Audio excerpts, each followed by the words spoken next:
Hello and welcome back to the YouTube channel of Bethel Evangelical Free Church Hanley. I'm Pastor Charmley, and this is another video, the second, God willing, in a series on Staffordshire churches.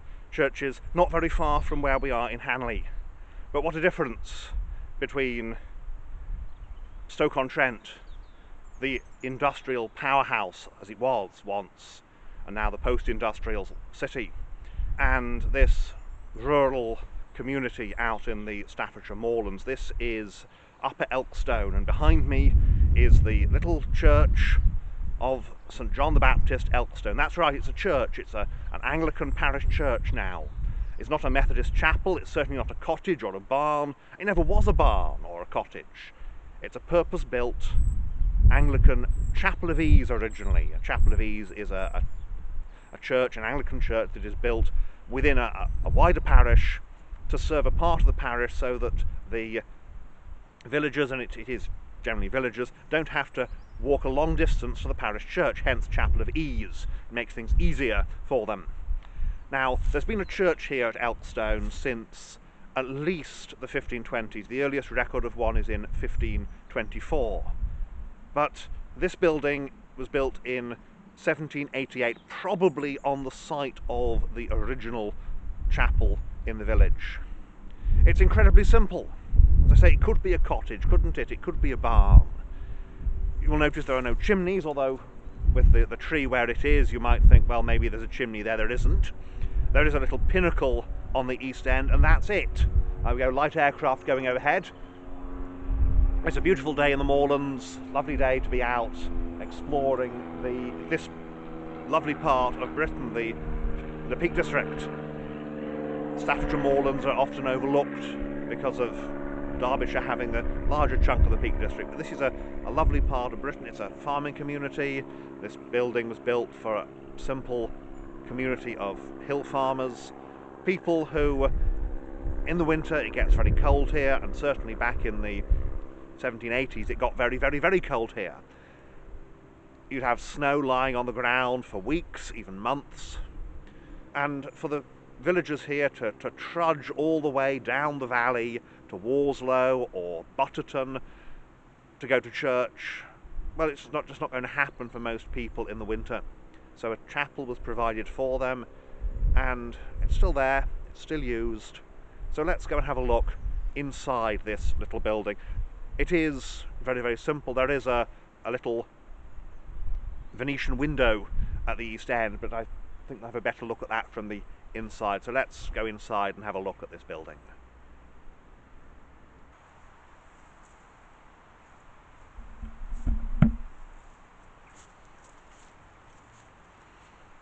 In fact, before going inside, I want to point out a few features on the outside. First of all, you'll see these round-headed windows. This is pretty much the limit of the ornamentation apart from the pinnacle. You'll notice there's a big window here and two small windows over there, and that indicates where the gallery is, because again, it's a simple building. So what you need is just accommodation for people. And there's a stone above the door with the date 1786. 1788 the building is opened, but the stone indicates that they'd reached that point of getting the outer walls put up in 1786. So it takes 2 years then to put the roof on and furnish the interior and get everything ready for the opening. So that's the outside then of St. John the Baptist, Elkstone. Let's have a look at the inside. Well, here we are on the inside of St. John's, Elkstone. The camera is currently in the aisle. The picture angle is a little bit distorted. That's because I've got the camera in an aisle that is narrower than the tripod actually allows for. But you can see here a number of features. The Venetian window at the east end is really the limit of the building's ornamentation.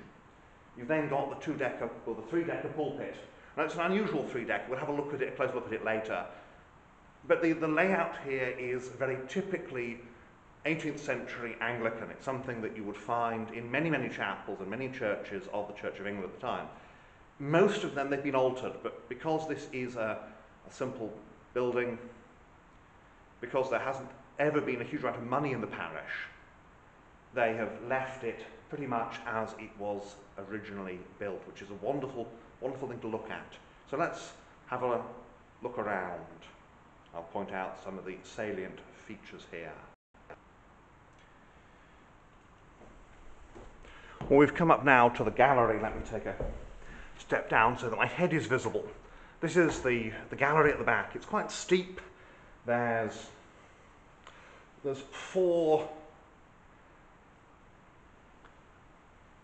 5 tiers of 4 tiers of seating, and up here was the cheaper seats, if you will, the seats for the ordinary people, the ordinary shepherds, as opposed to the farm owners, the people who would have been able to rent the pews down in the area, if you want to use the language below. You'll notice behind me we've got the royal arms, we've got the creed, we've got the Lord's Prayer.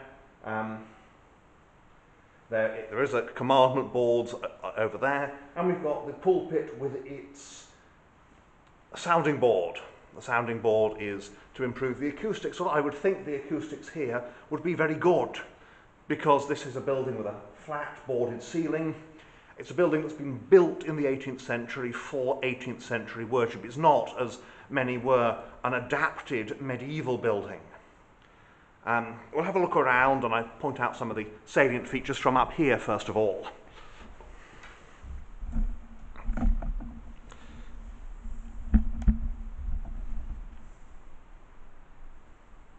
Well, there we are, there's the commandment boards.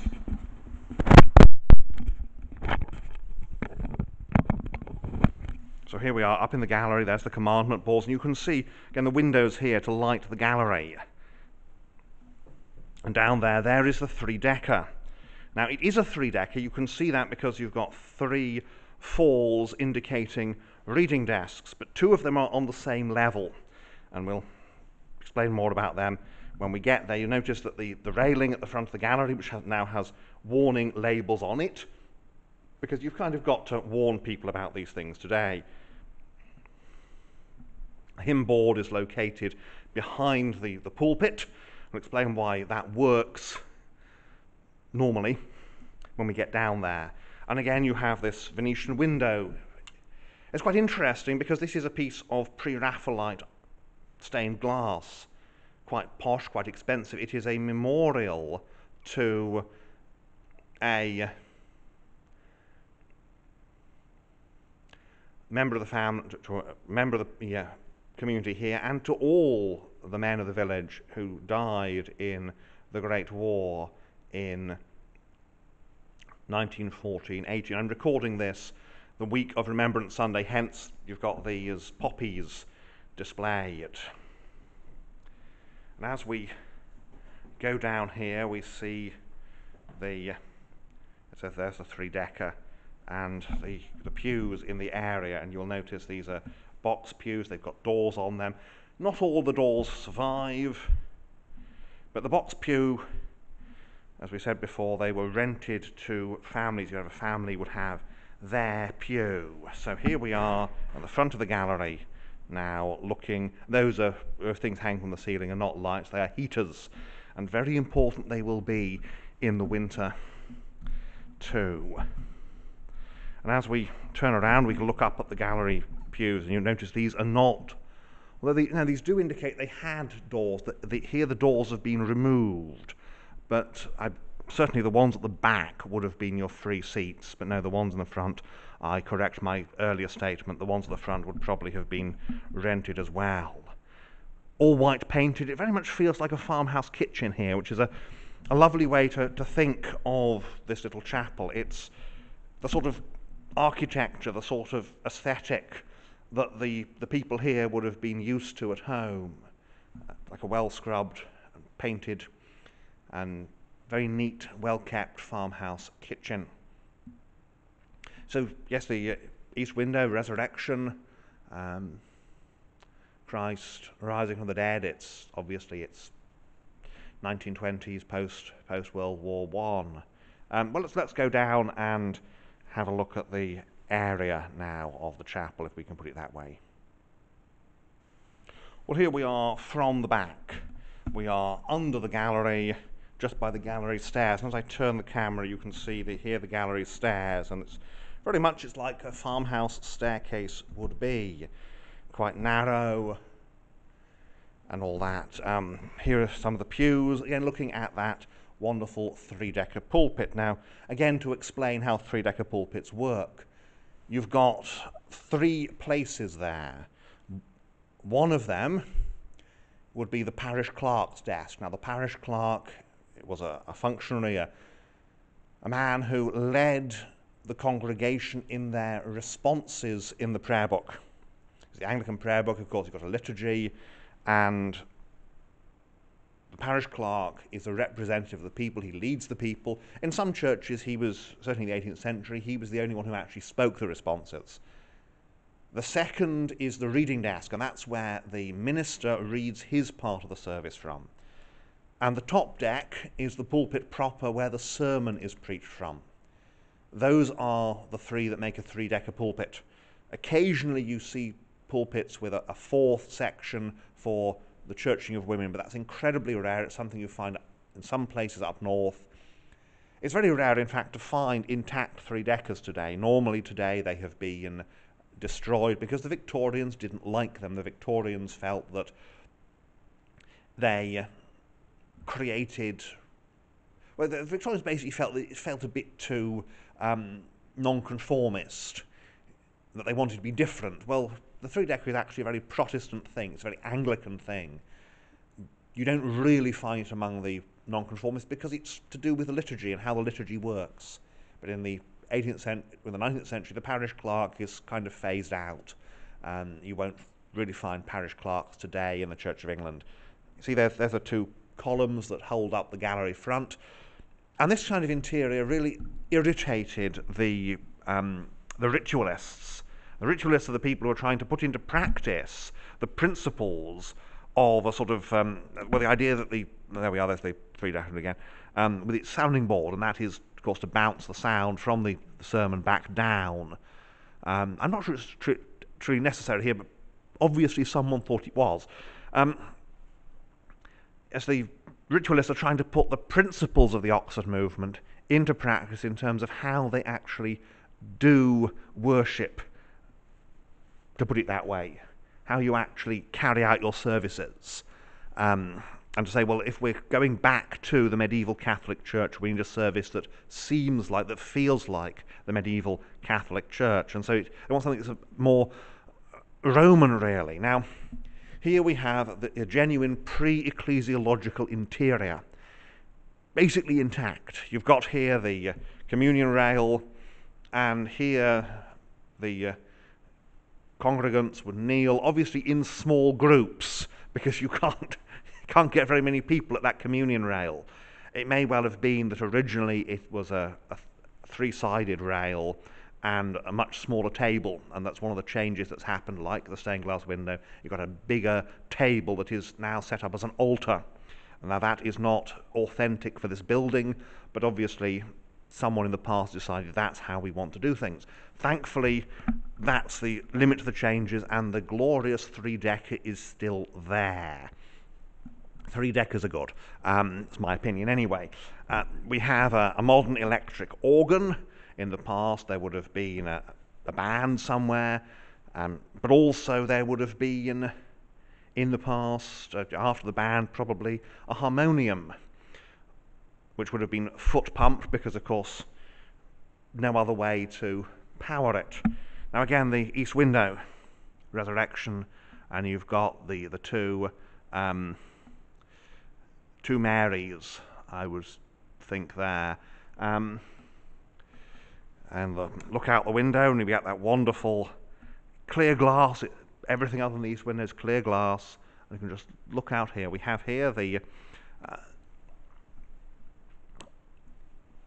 this recalls the building of the chapel. This chapel was built under the care and inspection of William Grindon of Stonfold, who, with the sum of £200, 140 of which was collected by a brief, incidentally, to explain that, a brief means that somebody was given permission to go around taking collections to build the chapel. So 204, so 140 out of £200 doesn't come from this parish. It comes from other parishes where somebody, presumably the curate, is going around and is saying, well, the collection this Sunday will be for the rebuilding of the chapel here at Elkstone. So that's an interesting thing. Now we turn around here because we want to see that gallery front. There again. So incredibly simple. You can find a lot of churches like this, of course, in, well, a relatively large number of interiors like this in colonial America, because it's that same period when the Anglicans are decidedly Protestant. So here we are, and down below we have the font. Now this is a type that is commonly referred to, slightly disparagingly I have to say, as the bird bath style. You can see why. It's a shallow opening, and this is because what happens, again, it's the 18th century, that how baptism is conducted changes from being immersing the infant in a font full of water to sprinkling water on the infant's head. And now obviously if you're sprinkling water, you don't need a big, deep basin where you can get the baby. And remember, babies at this point, because infant mortality is what it is, infants are being baptized not long after birth. They are very, very young, so very, very small. So your big medieval font works for that. But if you're not immersing them, why bother having a big, deep font? Well, they say in the 18th century we don't. We have a reasonable, rational font that looks a bit like a bird bath, like this one. So that's your bird bath style font. I say it's a bit of a disparaging name, but it accurately reflects what they look like, to be honest. And there we are up the gallery. And you see with the gallery that what you have, and I suspect that this extension here would have allowed for a bit of free seating at the front or for the band. But what you have is a situation where you're getting as many people as possible in as small a space as possible, which has two advantages for a village like this. One of them is that you can build a building that isn't very huge, and the other is, of course, that nobody is very far from the front. And you've got here this irregular space, seating here, and your main bank of pews here. And at the back, those screens on the one side, there's the vestry. On the other side, of course, there's the stairs. You can just see the stairs there. So this is St. John the Baptist, Elkstone. It's one of my favourite buildings in the Moorlands because it reflects this 18th century aesthetic that has so often been lost. So I'll just return to pointing out the features of the three-decker, and then I'll conclude this video. So how does a three-decker work? Well, what you would have here, you would have the parish clerk would either be here, or he more likely would be here, because he doesn't have to move during the service. And I apologise if there are sound issues. Obviously there are limits as to how close I can be, and my microphone is not the most expensive and powerful in the world, but the parish clerk would be here, and he would begin the responses, so that when the minister says, for example, "The Lord be with you," be with thee, "The Lord be with you," then the people reply to the minister, "And with thy spirit." The minister is here, and he is reading his part of the book. So they're quite cosy. They're standing next to each other, reading the relevant parts of the books. But then, when the time comes for the service, the minister comes up here, and he steps into this pulpit. Now, it's not used today, understandably so, because the whole setup with the parish clerk is just not part of modern Anglican worship. But he would get into this rather narrow square box. This is quite a simple one. It's just two sides, and then the other two sides of the walls. And he would preach the sermon.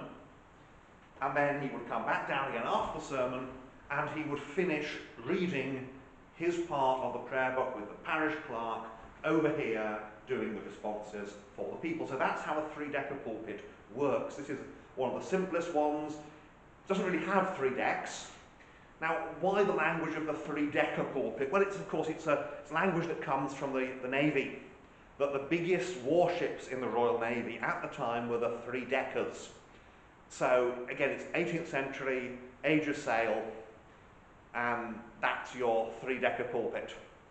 So, thank you for watching this. I love Elkstones. It's one of the loveliest churches in the Staffordshire Moorlands. And there are many lovely churches in the Moorlands. But what's special about this building is this is basically the 18th century. You step through that door and it's like you've gone back in time to the 1780s. There's a few things that have changed, but the pews, the gallery, the pulpit, it's all, the font, apart from the cover, it's all 18th century. Now obviously, yes, the church is a living church, but it's a simple building. It's a building that speaks of a more elegant age, as somebody once said about something completely different. Well, again, thank you for watching. I hope you enjoyed this video. I love coming here, and this church was closed through the pandemic, and it's great to see it open again for visitors and to allow me to pop in and again pay my respects to one of the loveliest buildings that I know. Thank you for watching. May God bless you and keep you. Amen.